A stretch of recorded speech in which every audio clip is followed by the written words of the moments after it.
Liddard, 23 years old, in fights like that, great crowd, great performance, great future. And tonight, the UFC had a fight on today. I'm not sure if you're aware, Michael Venn and Page walked out to They Don't Care About Us. Are you kind of happy you've kind of started a bit of a I don't think I started it. They started it by going into boxing and highlighting what they're doing to the fighters in the UFC. And now I'm representing those fighters. I can see the numbers and I can see the contracts. And I just can't believe it, to be honest with you. But you know, I'm not here to sort of stoke those fighters. The fighters are revolting in a way of, you know, they want to be heard. And that was obviously a big stand from Michael Venn and Page. And John Jones also came out and said that he only got offered 50 million. The UFC wouldn't go above it. Obviously, he's 15. So, would you be open, possibly in the future, once Aspinall's out of his UFC contract, possibly Matchroom MMA, you could make that fight? Yeah, but they're under contract. You know, if they weren't under contract, I could do Aspinall against John Jones, and I'd pay them double what the UFC offered them, probably.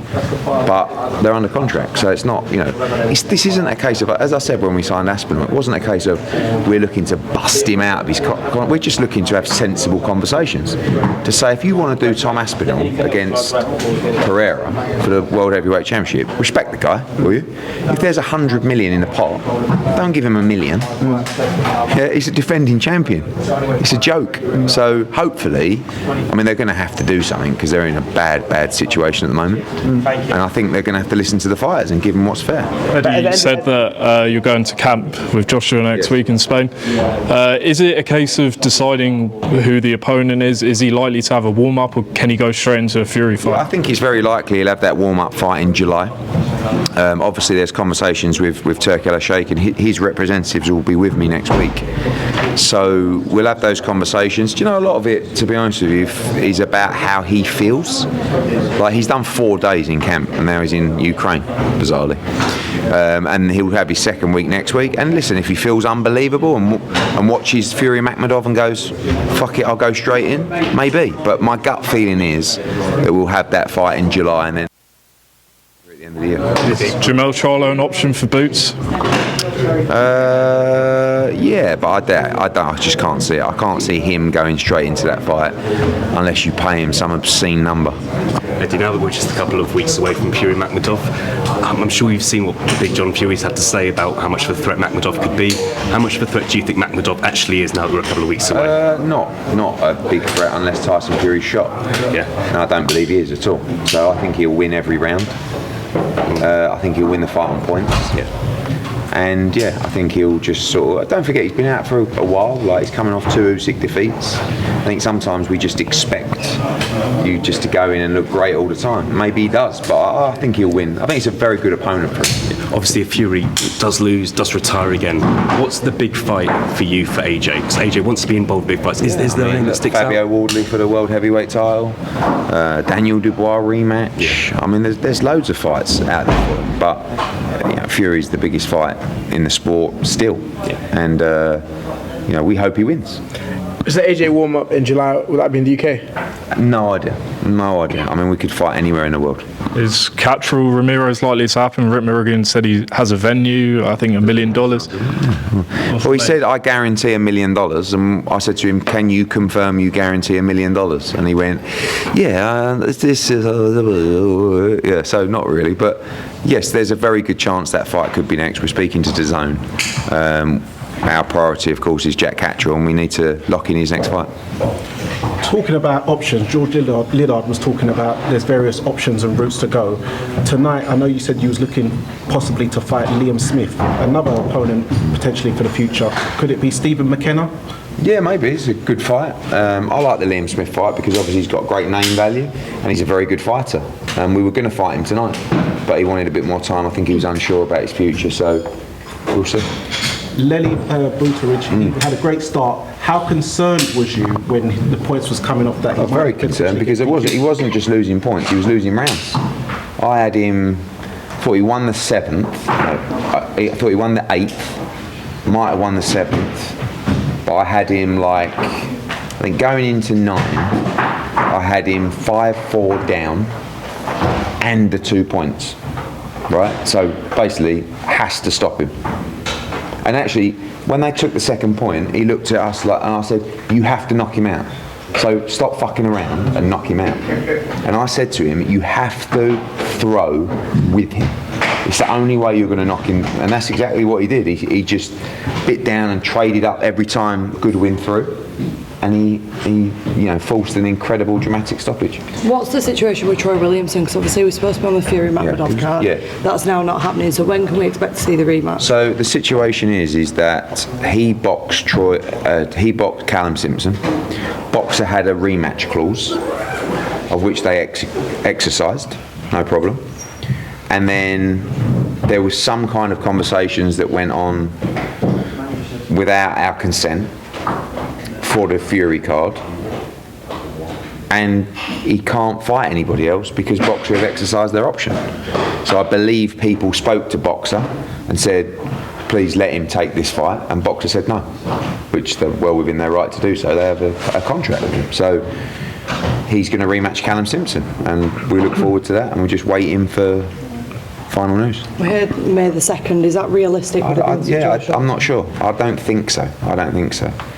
I thought they're May the 2nd. I think they're in Holland or something like that. I don't know, but end of May. Whatever. It's not a question for me. It's a question for Boxer. But we've signed the contract. We're waiting. By the way, Troy Williamson lost a shot at the world title because of this rematch clause, but they had the right to do it. The Boxer haven't done anything wrong. But let's get the fight on and let's win the rematch and move on. Early boxing scene reporting that Boots Zayas for June 6th in New York. Is that accurate? No. Is he likely? Do you think that will happen? There's some talks going on, and obviously, don't forget, Top Rank have done their deal with the Zone, so that's encouraging. But it's nothing to do with Matchroom and Top Rank. It's to do with Boots and Xander. And if Xander wants that fight, we'd love to oblige. The Ortiz fight was incredible. That's another incredible fight for the Unified World Championship, and we'll have to see. But June the 6th is not true at all, and we'll see how it progresses. When will Dalton's fight be announced? Because obviously that was rumoured for June 6th. Hopefully this week. We're talking to Louis de Cubas and Puello's team, and hopefully get it over the line.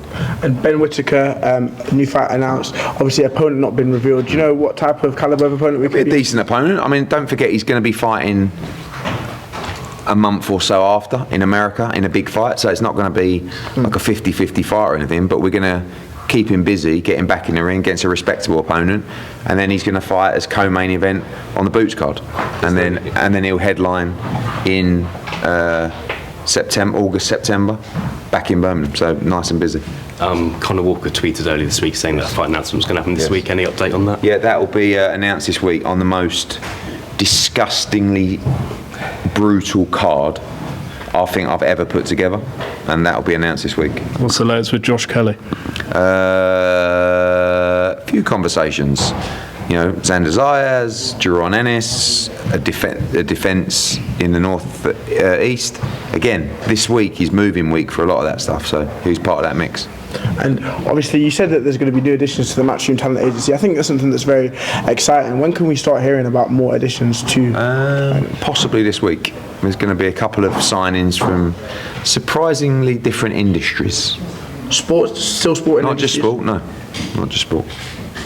And lastly, on the Aspinall, obviously your whole goal is, to help these fighters get more money. But at the end of the day, they are beholden to their UFC contract. So what are you going to do if Dana and the UFC just say, listen, this is what you're getting paid. You either take the money or you don't? Then maybe they won't fight again. I think a lot of those fighters will say, do you know what? Fucking won't even bother fighting. Because honestly, if I was Tom Aspinall and you wanted to give me that kind of money to rematch Gain or fight Alex Pereira, I wouldn't bother. I'd just retire. There's no point. It's no money. It's like you can't even do anything with that money. Time you've paid your tax and paid your team, you've just had your eyes gouged out. You've had 4 operations on your eyes. It's not even remotely life changing. It's not going to change his life one bit. Yet there's $100 million in a pot, and you can't be fair. And I think Tom Aspinall is at the stage in his career, and again, this isn't about trying to get out of his contract. I think there's a very good chance if he has to fight for that kind of money. My advice to him would be, if you ain't bothered, fuck it off, because it's a joke. Is this just a simple case of Dana White being greedy and not paying the fighters what they The deserve? organisation's greedy, but that's their model. So they're not doing anything wrong. And as Tom Aspinall said, quite maturely, I signed the contract. But contracts can change, and like we have situations all the time where a fighter all of a sudden becomes much more valuable than the money he's on. You can't keep him there on that money because it's going to cause a massive argument. And if you're honest with someone and say that money's not fair, and you go, no, it's not. But by the way, that might then lead to an extension of a contract. That happens quite a lot, where a fighter will say, I think this contract's not right for me now, and I might say, no, you're right, so I'll either give you more money or I'll give you more money and sign an extension. It's just a natural thing to do. Last couple, please. Have you met with Dana this week, with him being in London? No. Eddie, Yo. the plot thickens with Conor Benn. Yesterday you labelled him a dog, if you could say one thing to him. If you could choose one of your fighters to fight against him, just one, who would you go for? Jaron Ennis. And what would you feel the outcome of that fight would be? How many rounds would that go? Conor's a good fighter. I'm not going to start slagging him off as a fighter, because his improvements have been incredible. But you know, next week, I mean, or not next week. What is it? 3 weeks away. And I've just heard tonight that Conor Benn's fighting Regis Prograis over 10 rounds. 15 mil for 10 rounds. Like, might be a tough fight. Southpaw. Don't know. But yeah, look, I'm not. I've got nothing negative to say about him as a fighter. I think he's improved bundles. But yeah, I mean, I think Jaron Ennis. But I'd love to make Josh Kelly versus Conor Benn. That's for a world title. Does Boots Ennis, does he stop him? Does he stop him like brakes on a bike? I think Boots Ennis is arguably pound for pound number one fighter. So I think he'd win the fight. But you know, Conor's a good fighter. Tough. Obviously, Tony Sims here tonight. Obviously, he's had a great relationship with Matchroom. He's obviously very involved with Conor Benn. Have you spoken to him? How is that relationship going to be? Yeah, I mean, look, when there was a lot of people on the team who reached out and were obviously disappointed. But Conor's in charge of that. So, and I said to Tony, don't worry, like, this is an opportunity for Tony to make a load of money. You know, so I would never say to Tony Sims, no, you better not work with Conor Benn again, because it would be ridiculous. It's not his problem. Do you know what I mean? So, yeah, no, that was never a problem.